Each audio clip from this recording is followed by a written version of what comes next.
Quero começar lendo dois textos, vamos nos conectar juntos. Romanos capítulo 5, verso 8.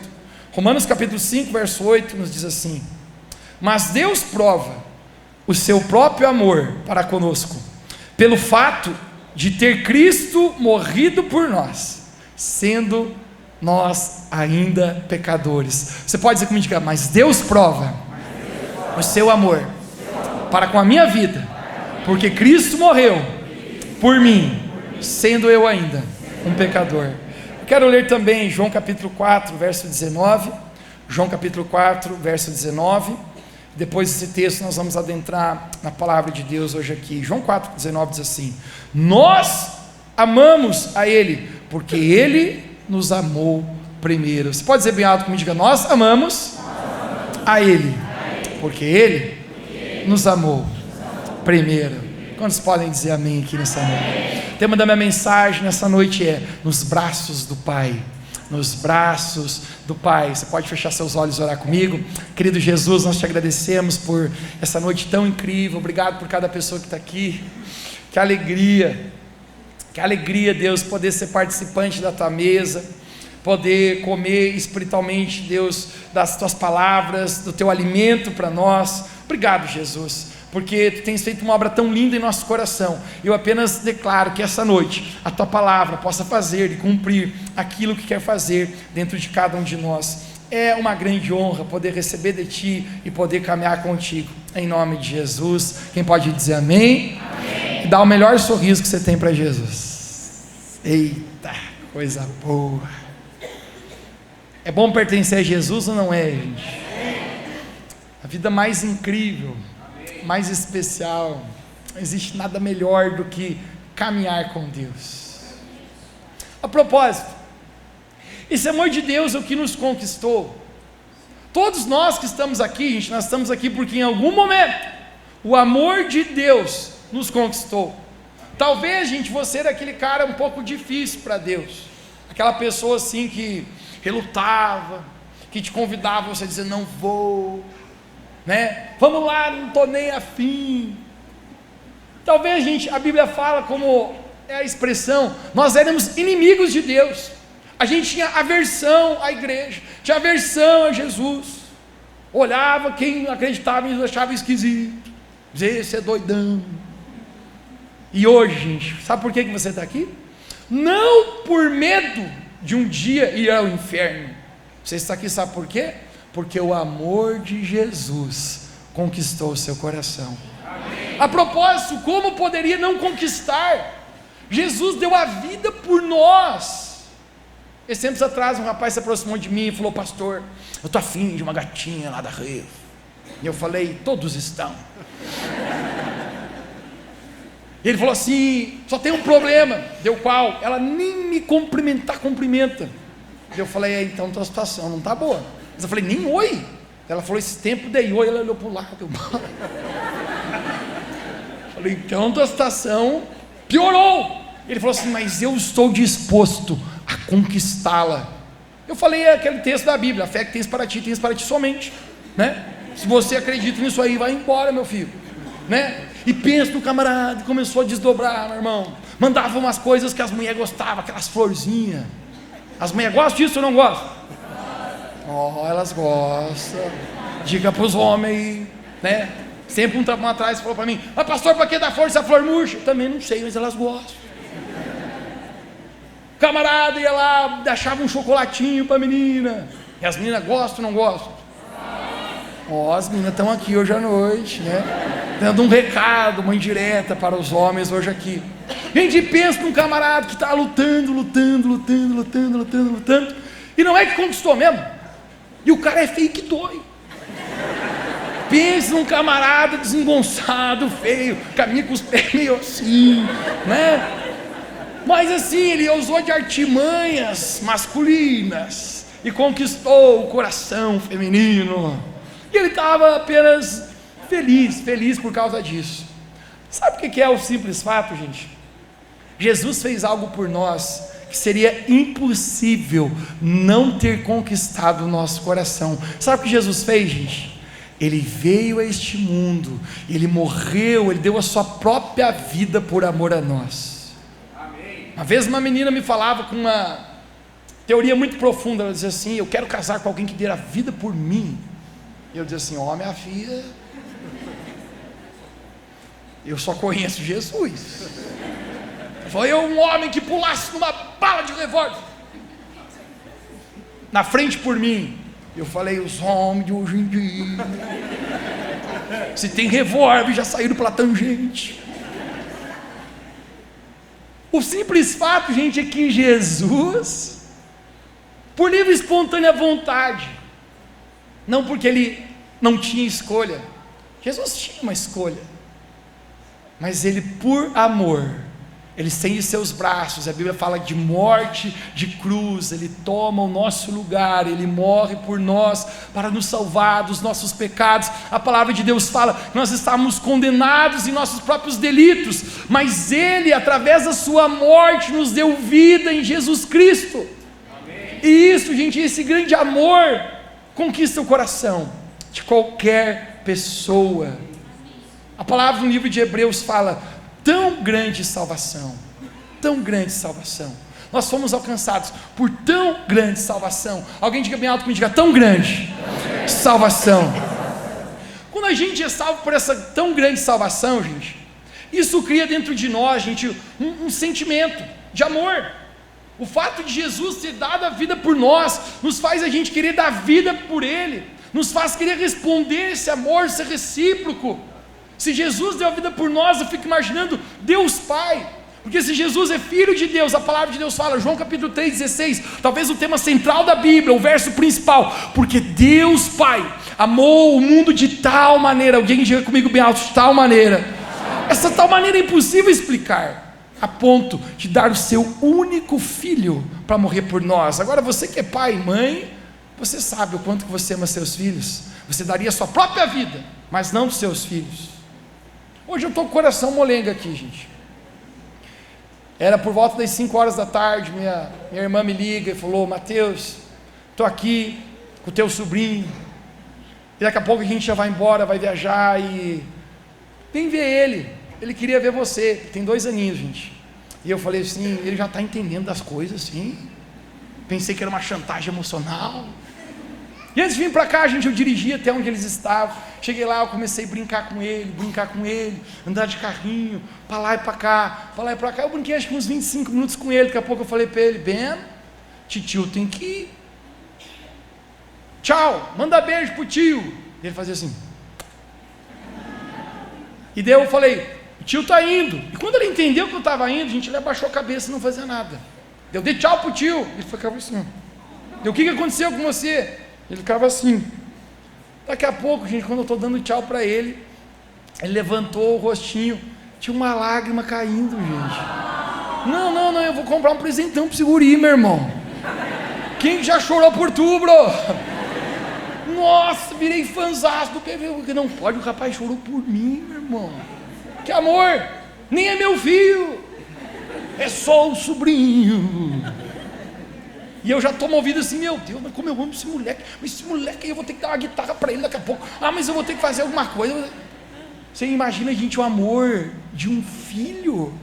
Deus tem um filho, e Ele nos ama de tal maneira, a ponto de Ele avaliar: será que vale a troca? Eu aposto para você que a maioria, talvez hoje aqui diria: vou trocar meu filho por esse sem vergonha? Vou dar o meu filho por esse Zé Ruela, Zé Rosquinha? Vou dar meu filho por esse pecador? Jamais. Sabe o que Deus faz? Deus avalia uma troca, porque aí é o verdadeiro amor. E Deus fala: eu vou enviar Jesus. Deus é um pai, gente, que envia seu próprio filho para morrer por nós. Que grande amor, que tamanha salvação. Quem pode dizer amém? Isso deveria responder, gente, dentro de nós um amor enorme. Deveria brotar dentro de nós um amor pelo Pai, por Deus, a ponto de dizer: Deus, obrigado, Deus meu Pai, por ter dado Jesus. A palavra de Deus fala que Jesus é como se fosse nosso irmão mais velho, porque se Jesus é filho de Deus, nós nos tornamos filhos de Deus também. Jesus é o cordeiro, o principal, nosso irmão mais velho, e Jesus foi dado por Deus Pai por nós. o nosso amor por Deus Pai deveria brotar de maneira incrível, intensa, a propósito. Nada seria mais incrível que isso, porque Ele nos salvou. Nós estávamos destinados, gente, a todos ao inferno. A palavra de Deus fala que o salário do pecado é a morte, mas o dom gratuito de Deus é a salvação por meio de Cristo Jesus. Jesus nos salvou, Deus nos salvou, e essa tão grande salvação deveria demonstrar amor, uma reciprocidade. Eu nunca me esqueço, gente, umas férias, né? É final de ano, como todo bom lagiano, a gente vai para a praia, é ou não é? Passar a vergonhinha, a gente chega lá tudo branco, é ou não é? Porque aqui faz frio o ano inteiro, aí você chega lá, você reflete o sol, né? Você chega lá que nem leite, né? Branco, reluzindo. Nós estamos na praia, gente, um amigo meu, um primo meu na verdade, que ele mora lá. A gente moleque, a gente pensou assim, a gente sempre era aqueles rapazes assim, doidão. Nós chegávamos na praia, nós queríamos impressionar todo mundo, nós dizíamos, vamos nadar até no fundo onde ninguém veja nós. E como bom pai e mãe que a gente teve, gente, né? Pai e mãe sempre dizia assim, não vão pro fundo, vocês nadem por aqui. Quem disse que nós ouvimos esse negócio, pessoal? Moleque, cabeça ruim. A gente chega, pessoal, numa prainha, a gente vê uma rocha bem lá no fundo, e a gente está dizendo assim, rapaz, se a gente chegar naquela rocha, nós vamos ser os caras aqui da praia. Bora lá? Eu, meu irmão, meu primo, desafiamos, bora. A gente dava assim, acho que uns 100 metros, né? Nem era tanto, mas dava uns 100 metros, a gente começou naquela nada, aquele nado. Eu, como bom nadador, fui o primeiro a chegar, gente, né? Mas nem era muito bom nadador não, né? Cheguei, dei a volta na pedra, subi em cima dela, e estou chamando o resto da molecada. Meu irmão vem por segundo, nadando cachorrinho, ajuda ele a subir na pedra, e daqui a pouco vem meu primo vindo. Meu primo deveria ser o melhor nadador, a propósito, o cara mora no litoral, está acostumado com esse negócio de mar mais que a gente. Mas quando ele está se aproximando, gente, eu comecei a notar que ele vinha numa velocidade muito lenta. Eu pensei, de certo, ele está no rebolejo, está aqui curtindo a praia. E quando faltava assim, tipo 1 metro para ele subir na rocha, ele não se movia mais. Eu olhava para ele e falei, sobe aí. E ele ficava me olhando assim com uma cara de, como é que eu vou explicar? Uma cara de moscão. Todo mundo sabe o que é moscão aqui? Sei lá, já não você sabe o que é moscão, é ou não é? Ele ficava me olhando com uma cara assim, nadando cachorrinho. E eu falei, você sempre foi meio pisonhinho, mas o que você está com essa cara aí, rapaz, né? Falei, sobe aqui de uma vez. E ele ficava assim, e não subia. Eu falei, mas homem, lajeando, né? Mas homem, vai subir ou não vai? E daqui a pouco, gente, quando eu vejo que ele está ali, eu olho para o meu irmão e falo, cara, eu acho que ele não está bem. E a gente se deu conta, pessoal, que ele estava ali num afogamento. Ele estava assim meio fora de si, se mantendo para ficar erguido, mas já meio fora. Eu olhei para o meu irmão e falei, o que nós vamos fazer? Vamos deixar morrer o infeliz. Tinha aquelas histórias, né? Quem pula para salvar sempre morre e o outro vive, é ou não é? E eu já começo a pensar, eu que não vou dar vida para esse infelizinho aí, antes ele do que eu. E aí, sei lá, gente, não sei se a adrenalina ou Jesus deu um tchum em nós, que eu falei, meu irmão, cada um pega num braço, vamos nadar esse cara até a areia de novo. Meu irmão, bora lá, nem calculou o custo. A gente pulou, a gente botei um braço dele aqui, meu irmão botou outro, a gente voltou até a areia, gente. A gente volta na areia, gente, a praia inteira está olhando para nós, aquela fiasqueira. Os bombeiros estão ali, estão fazendo massagem no cara, ele doidão assim. Quando ele recobrou, ele entendeu o que aconteceu. O bombeiro falou assim, sei lá quem são esses caras, mas agradece os dois, hein? Os dois te salvaram. Eu estufava o peito assim, salva vidas, sempre que ser, né? Salva vidas raquítico, branquelo, né? Gente, à noite, esse meu primo, gente, a gente tinha saído, né, na cidade. Ele chegava para mim assim e dizia assim, ô Mateus, e me dava um abraço. Eu falei, o que você está fazendo, cara? Salvou minha vida, mano.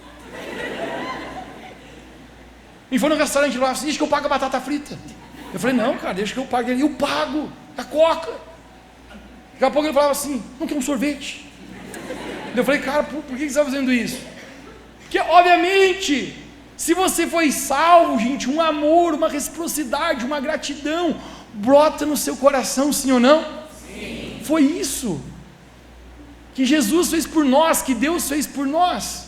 E quando nós encontramos essa tão grande salvação, nós nos encontramos num lugar de amor, num lugar seguro, num lugar onde Deus nos chama a estar num lugar chamado a casa do Pai. Isso é um relacionamento com Deus, isso é um lugar onde nós podemos desfrutar de uma família que é a igreja, e nós temos um Pai, um Deus, onde todos que são salvos vão sendo acrescentados a esse lugar. É por isso que nós estamos aqui hoje à noite. É o melhor lugar para se estar, é na casa do Pai, é na presença do Pai. Deixa eu falar para você, nem outro lugar no mundo completará você. Depois que você experimenta Jesus na tua vida, cara, vou falar uma coisa para você. Você pode ter boas experiências nessa vida, mas nada se compara a estar na presença dEle. Amém. Nada se compara a estar com o seu Pai, o seu Criador. É a casa do Pai. A igreja, gente, é um lugar de amor, é um lugar não perfeito, porque todos somos imperfeitos, mas ainda assim é um lugar seguro que Deus nos acrescenta para caminharmos e estarmos juntos. A casa do Pai. Isso fala de um relacionamento com Deus. Nunca deveríamos deixar esse lugar. Mas Jesus, em Lucas capítulo 15, verso 11, é o tema que Deus falou para mim compartilhar contigo ontem à noite. Conta uma história e eu quero ler para você agora. Por favor, vamos juntos, conecte-se profundamente nessa história. Talvez você já ouviu sobre ela, mas Lucas capítulo 15, verso 11 nos diz assim: Jesus continuou e disse: um homem tinha 2 filhos, diga comigo, 2 filhos. O mais novo disse ao pai: pai, eu quero a minha parte da herança. E assim o pai repartiu a parte da propriedade entre os 2 filhos. Verso 13. Não muito tempo depois, o filho mais novo reuniu tudo o que tinha e foi para uma região distante, e lá desperdiçou todos os seus bens, vivendo de forma dissoluta. Algumas traduções dizem irresponsavelmente. Verso 14. Depois de ter gasto tudo, houve uma grande fome em toda aquela região, e ele começou a passar necessidade. Diga comigo, passar necessidade. Por isso foi empregar-se com um dos cidadãos daquela região, que mandou para o seu campo a fim de cuidar de porcos. Ele desejava, porém, encher o seu estômago com as vagens de alfarrobeira que os porcos comiam, mas ninguém lhe dava nada. Uau! Considerando e caindo em si, ele disse: quantos empregados de meu pai têm comida de sobra, e eu aqui estou morrendo de fome. Verso 18. Eu me porei a caminho e voltarei para a casa do meu pai, e lhe direi: pai, pequei contra o céu e contra ti, não sou mais digno de ser chamado seu filho, apenas trata-me como um dos seus empregados. A seguir, levantou-se e foi de volta para o seu pai. Estando ainda longe, você pode dizer comigo, ainda longe, o seu pai o viu e, cheio de compaixão, correu para seu filho, abraçou e o beijou. O filho disse: pai, pequei contra o céu e contra ti, não sou mais digno de ser chamado teu filho. Mas o pai disse aos seus servos: depressa, tragam a melhor roupa e vistam nele, coloquem um anel no seu dedo e calçados em seus pés, tragam um novilho gordo, matem e vamos fazer um churrasco e uma picanha. Verso 24. Pois este meu filho estava morto e voltou à vida, estava perdido e foi achado, e começaram a se alegrar. Você pode dizer comigo que começaram a se alegrar. Agora conecte no verso 25, tem algo aqui. Enquanto isso, o filho mais velho estava no campo. Quando ele se aproximou da casa, ouviu a música e ouviu a dança, então chamou os servos e perguntou-lhes: o que está acontecendo aqui? Verso 27. Os empregados responderam: seu irmão voltou, e seu pai matou um novilho gordo, porque ele recebeu de volta são e salvo. O filho mais velho encheu-se de ira e não quis entrar na casa. Então seu pai saiu e insistiu com ele, mas ele respondeu ao seu pai: olha, todos esses anos tenho trabalhado como um escravo a teu serviço e nunca desobedeci nenhuma das tuas ordens, mas tu nunca me deste nem um cabrito para me festejar com meus amigos. Mas quando volta para casa esse teu filho, que esbanjou os teus bens com prostitutas, matas um novilho gordo e dá para ele. Verso 31, disse o pai: meu filho, você está sempre comigo e tudo o que eu tenho é seu. Mas nós tínhamos que comemorar e alegrar-nos, porque esse seu irmão estava morto e voltou à vida, estava perdido e foi achado. Jesus está contando algo aqui nesse lugar, a respeito de dois irmãos. Eles estão na casa do Pai. Diga bem alto comigo: a casa do Pai. Essa casa do Pai é um símbolo do relacionamento que, quando nós somos salvos por Deus, nós temos com Deus. Essa casa do Pai é um relacionamento com Deus, é um relacionamento através de Jesus. Esse lugar que nós chamamos de igreja, esse lugar de amor. Tem dois filhos ali. Em algum momento, um filho olha para o pai e diz: pai, eu quero a parte da herança que me cabe. Isso, hashtag, é dramático, porque, convinja comigo, herança é uma coisa que você recebe com seus pais. Em outras palavras, aquele filho está dizendo: pai, eu quero a minha parte de herança, eu quero que seja agora. Eu sempre me perguntei para mim, o que faz aquele filho desejar sair da casa do seu pai? O que faz aquele filho sair da presença, do relacionamento do pai? O simples fato, gente, que talvez aquele filho está acreditando numa mentira, que muitas vezes o inimigo quer que eu e você também acredite. Ele está na casa do pai, ele está completo, ele está pleno, ele tem alegria, ele tem cuidado, ele tem amor, mas alguma coisa dentro do coração dele, ele está olhando para outro lugar, e ele está dizendo: lá fora eu vou ser feliz, lá fora eu vou ter alguma coisa que no relacionamento com Deus, na casa do pai, eu não tenho. Deixa eu falar uma coisa para você, gente. Talvez você esteja na casa do pai hoje aqui, e o inimigo está dizendo para você: tem outra coisa lá fora te esperando, tem um outro banquete que você deveria provar, tem alguma coisa que completaria o seu coração. E o simples fato, gente, que sabe o que acontece? Que o coração desse filho fica dividido. Eu fico imaginando ele pensando: cara, eu amo Deus, meu pai, é maravilhoso isso aqui, mas olha lá o rolê, olha lá, está rolando balneário, vida louca. E ele está dividido. Vou falar para você, gente, se você não guarda o seu coração, o inimigo pode contaminar o teu coração e dividir ele. Provérbios de Salomão capítulo 4 fala: entre tudo que você deve guardar nessa vida, guarda o teu coração. Você pode dizer bem alto comigo: guarda o seu coração. Ele está com o coração dividido, ele está pensando: será que eu devo ir ou não devo? Quem sabe a coisa mais terrível que pode acontecer na nossa vida é quando o nosso coração se divide entre Deus e as coisas desse mundo. Já sentiste teu coração assim? Aquele filho está olhando para coisas que ele jamais deveria olhar. E a história conta para nós, Jesus contando, que esse filho pega a sua parte de herança e ele vai para uma terra distante. E naquele momento, gente, ele começa a viver de forma dissoluta, de forma irresponsável. Talvez, fico imaginando, se fosse hoje, hashtag, ele iria para Las Vegas ou Amsterdã e tocaria o terror. Ele vai para um ambiente que não era o lugar onde ele deveria viver. Deixa eu falar algo para você, gente: cuidado com os ambientes que você frequenta. Ambientes moldam atitudes, ambientes moldam comportamentos.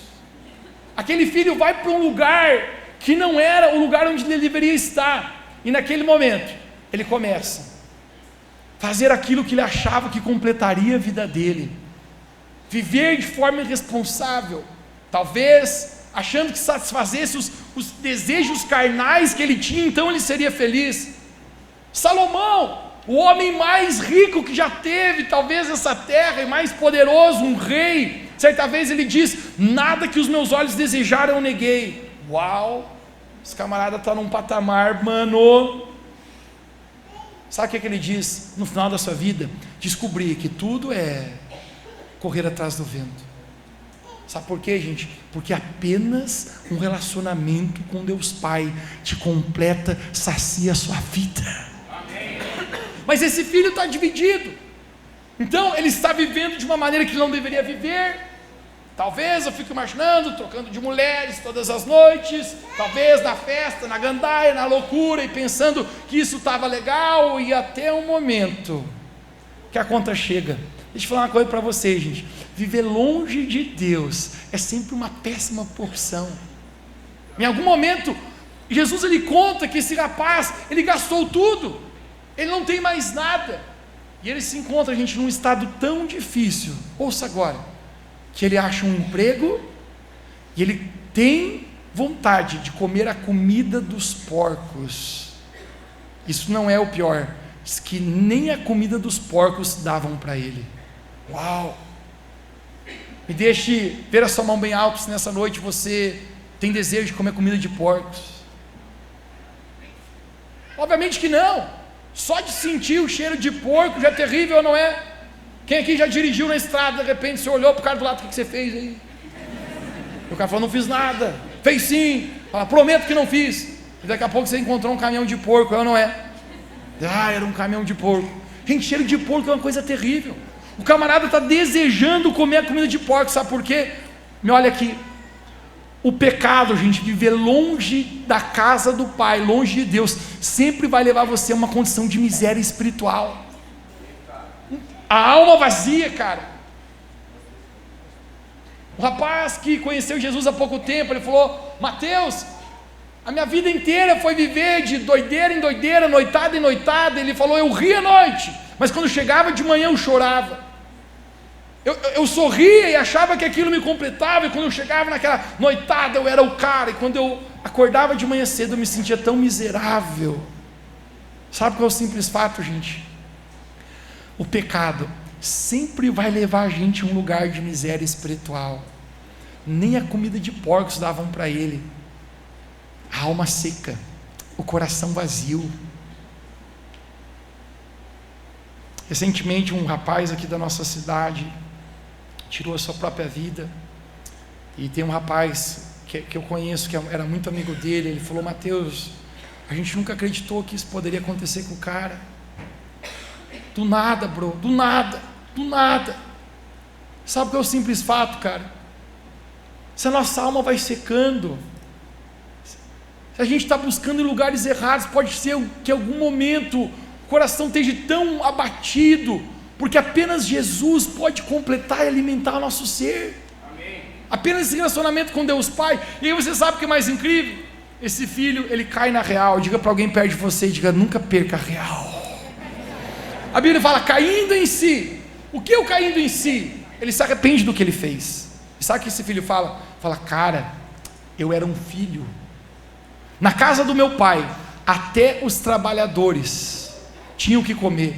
Eu aqui estou tentando comer comida de porco, cara, e não estão me dando. Ele diz assim, eu vou voltar para a casa do meu pai. E sabe o que ele faz, gente? Ele ensaia um discurso. Mesma coisa que os rapazes, quando estão apaixonados, saem para declarar para as mulheres. Talvez ele escreve num papelzinho, eu fico imaginando, e o discurso dele é assim, pai, eu pequei contra o céu e contra ti, eu já não sou mais digno de ser chamado teu filho. Ele está se arrependendo. A porta de entrada, cara, no reino dos céus é o arrependimento. Amém. É o arrependimento dos pecados. Quando eu olho a minha própria vida e eu me dou conta, cara, viver longe de Deus não vai me levar a lugar nenhum. Mas nesse momento, ele decide, vou voltar para a casa do meu pai. Quão difícil talvez essa volta para esse rapaz? Talvez pensando, eu gastei a metade de toda a grana do velho. Ele vai estar me esperando com uma 12, já lá. Metade de toda a fortuna eu torrei. Quando ele está voltando para casa, é lindo, que a palavra de Deus fala, Jesus contando, que o pai o avistou de longe. Mateus, por que o pai o avistou de longe? Com toda certeza, isso não é uma coincidência. Não é porque o pai estava sentado lá na sacada, mateando, e diz, lá vem o baguaveio galopando pelos campos. Não é. Sabe por que, gente, que o pai já viu de longe? E agora conecte-se no coração de Deus Pai aqui para a tua vida. Todos os dias, o pai esperava por aquele filho, porque esse é o coração de Deus Pai por nós, cara.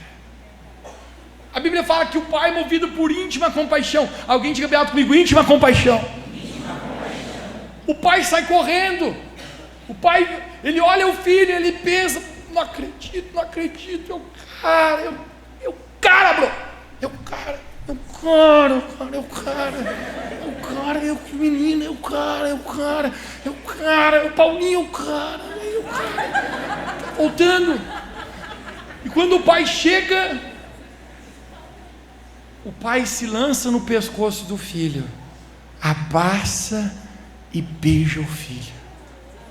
Talvez você possa estar pensando: Mateus, será que esse pai não estaria bravo? Deixa eu falar uma coisa para você, gente. Não existe nada maior do que o amor de Deus na nossa vida. A palavra de Deus fala que o amor de Deus é capaz de cobrir multidões de erros, multidões de pecados. O pai abraça e beija o filho. Talvez você pensaria: cara, será que aquele pai não estaria severo, pensando em corrigi-lo? Sabe o que é a verdade, gente? Deus não deu sério.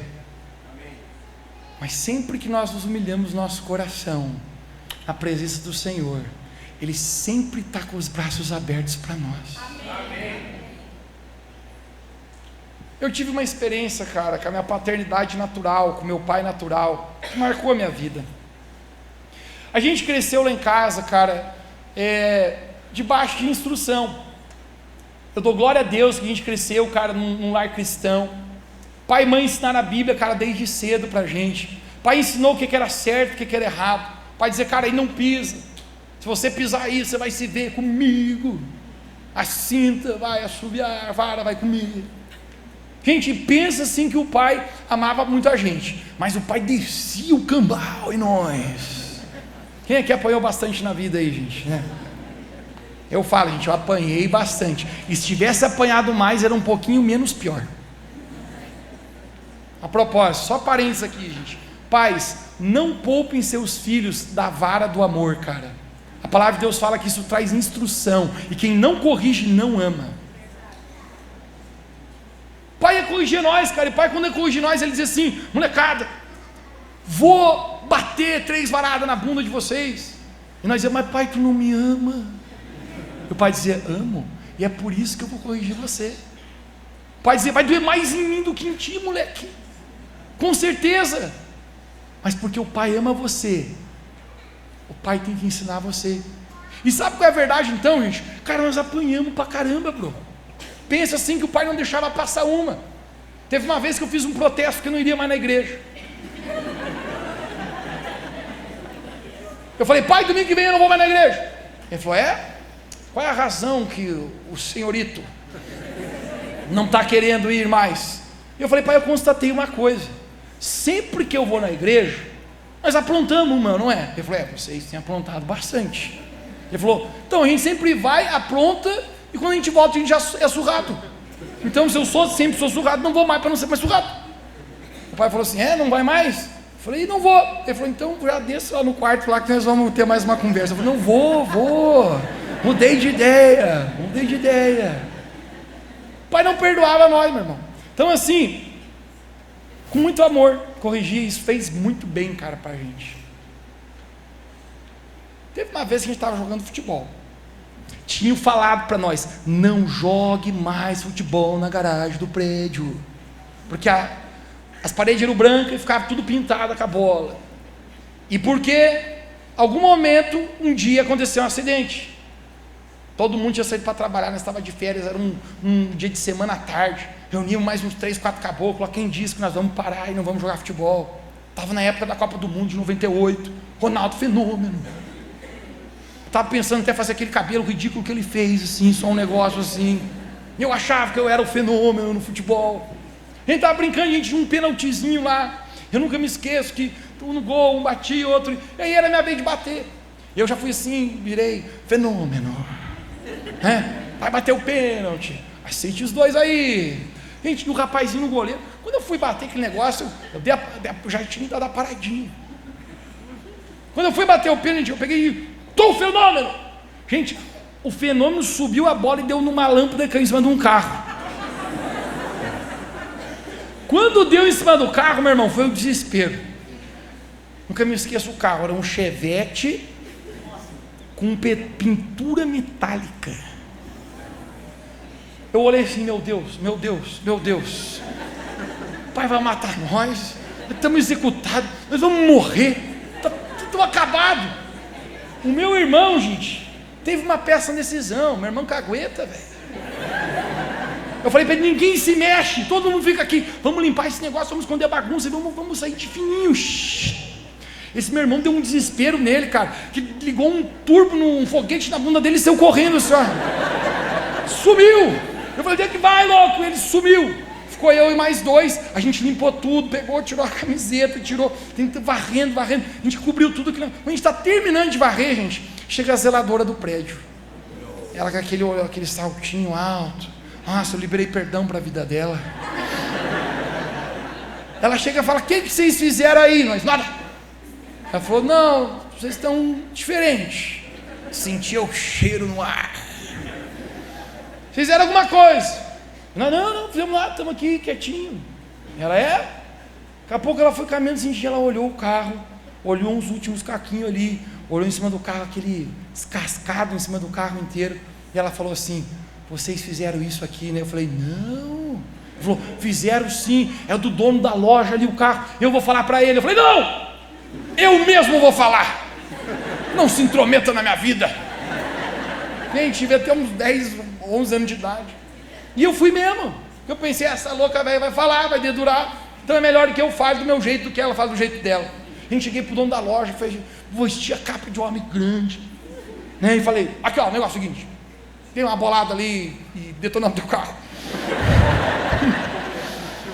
O capô se foi, meu irmão, mas eu vou pagar. Eu recebo uma mesada por mês, e nem que eu tenha que ficar pagando 1 ano, eu vou pagar esse teu carro. Só te peço uma coisa, não fale pro meu pai, meu irmão.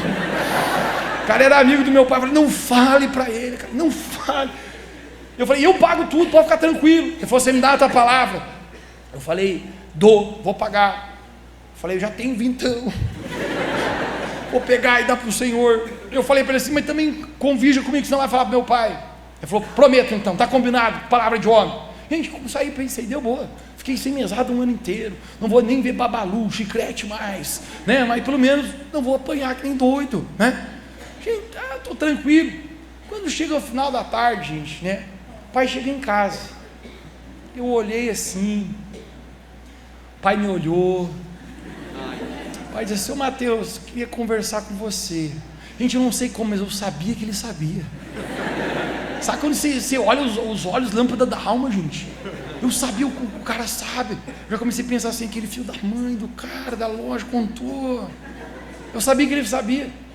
E quando ele falou, quero conversar com você, eu já fui chorando. Já fui, pai, eu desobedeci, jogamos bola. Pai, você jurou na minha frente. Cara, aquela vez ele fez uma atitude. Ele falou, Mateus, lembra que eu pedi para vocês não jogarem bola na garagem? Eu falei, lembro. Ele falou, porque o pai sabia que isso ia acontecer. Eu não falo nada porque eu quero te privar de algo, mas eu quero sempre falar coisas para te guardar de algo. Eu falei, tá bom, pai, quantas varadas vai ser? Ele falou assim, eu amo muito você. Ele me deu um beijo na testa, virou as costas e saiu. Eu pensei, vai vir com uma bazuca, meu irmão, agora. Não vai ser vara ou coisa. Gente, e ele não voltava para falar comigo ali. Daqui a pouco eu falei, fui atrás dele, pai, tu não vai surrar? Ele falou, não, filho, hoje eu não vou te surrar. Eu amo muito você, você está perdoado.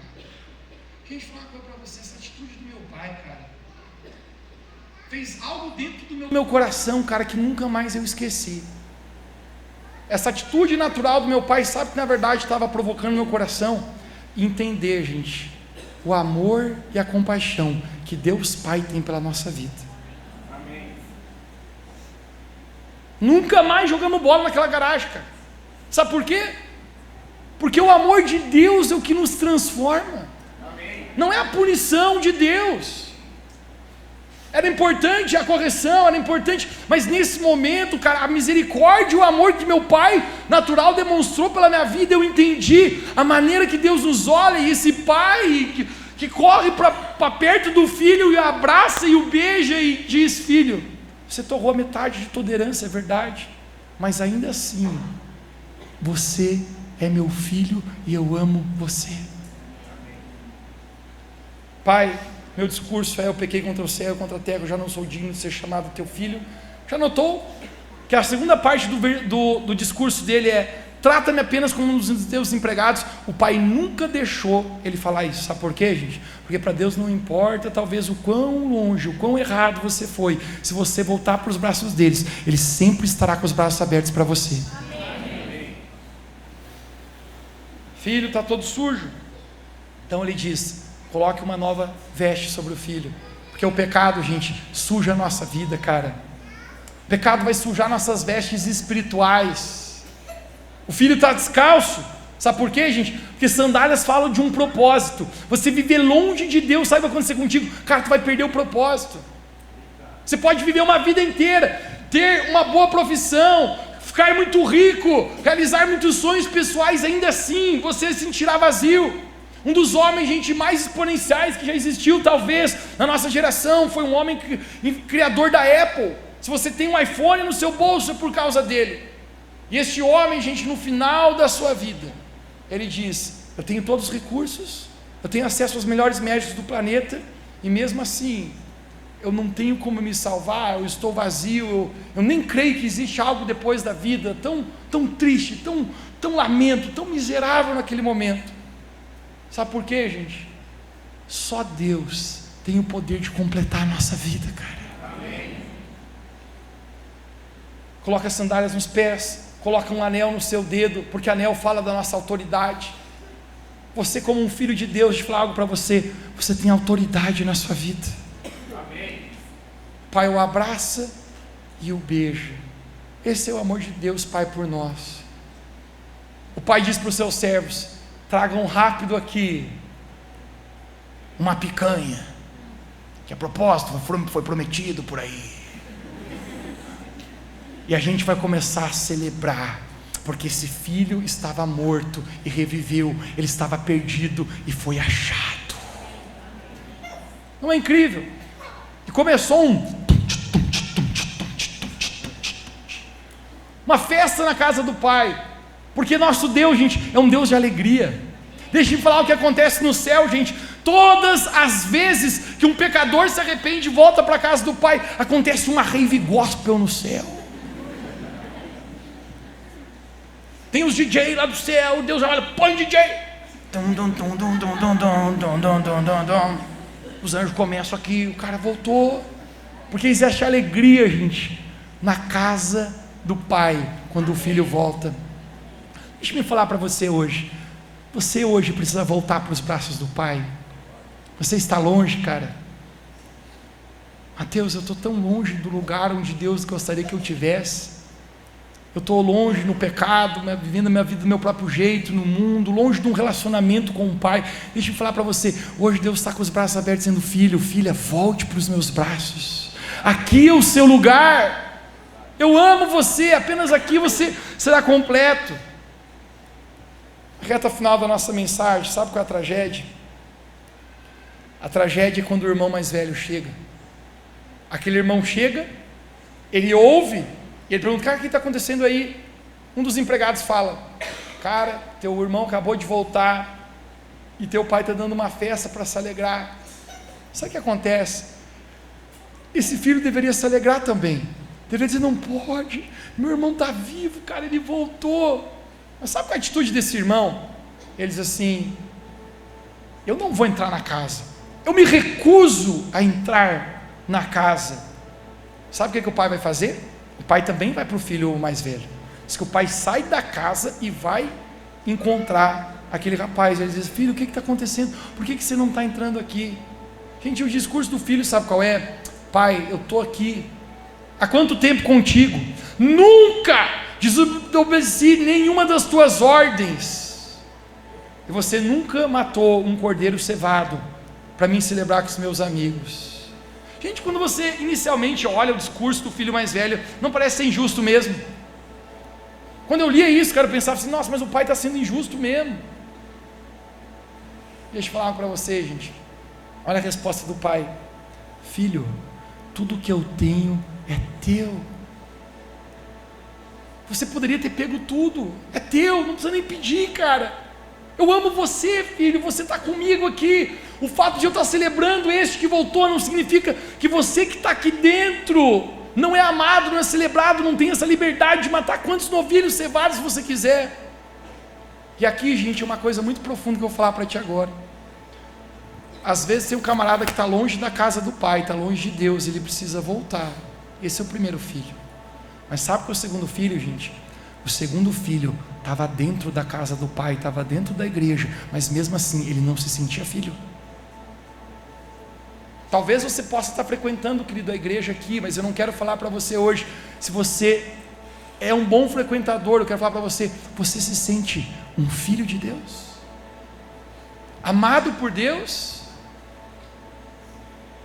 O filho fala, eu nunca desobedeci de nenhuma das tuas ordens. Sabe o que isso fala, gente? Religião.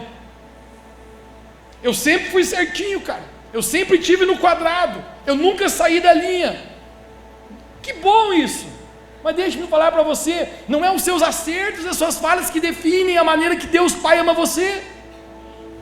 Aquele filho, ele está achando que a religião dele, que o fato de ele conquistar algo é o suficiente para receber o amor do Pai, a aprovação do Pai. Deixe-me falar para cada um que está aqui nessa noite, gente, você não é aprovado por Deus pelas suas obras, por ser bonzinho ou não, você é aprovado por Deus Pai, porque quando Ele olha você, Ele vê Jesus Cristo na sua vida, Ele vê o sangue de Jesus em você. Talvez Ele veja, você tenha muitos pecados, mas quando Deus olha você, Ele vê o sangue de Cristo perdoando os seus pecados. Ouça, ouça, ouça, nada nos prende mais nessa vida, gente, do que a religião. Um está preso no pecado, outro estava preso na religião. Os dois filhos estão órfãos. Eu quero falar com você aqui nessa noite, que você está aqui dentro hoje, talvez você não se sinta como um filho de Deus, você não sinta essa intimidade de Deus Pai na sua vida hoje. Deus, Ele quer se revelar como um pai hoje aqui nesse lugar. Deus, Ele quer revelar a sua filiação de filho e filha de Deus. Talvez você pense, Mateus, como filho pródigo eu preciso voltar hoje. Deus está aqui, Ele está com os braços abertos, esperando por você. Talvez você seja como o segundo filho que esteja pensando, Mateus, eu estou aqui dentro da igreja, cara, eu estou vindo, mas eu ainda não me sinto amado por Deus, não me sinto parte ainda, nunca entendi esse Deus como meu pai. Gente, hoje eu quero falar para você, Deus quer se revelar como um pai de amor na sua vida, porque Ele te ama. O nosso lugar, Revolução Church, é nos braços do Pai. O nosso lugar é na presença dEle. Só na presença dEle nós somos completos, só na presença dEle nós temos vida, só na presença dEle existe sentido para a nossa vida. E hoje Ele está convidando você, venha aos meus braços. A casa do Pai é o seu lugar, os braços do Pai é o seu lugar. Se você recebe essa palavra, você pode dizer amém onde você está. Fica de pé comigo para a gente orar.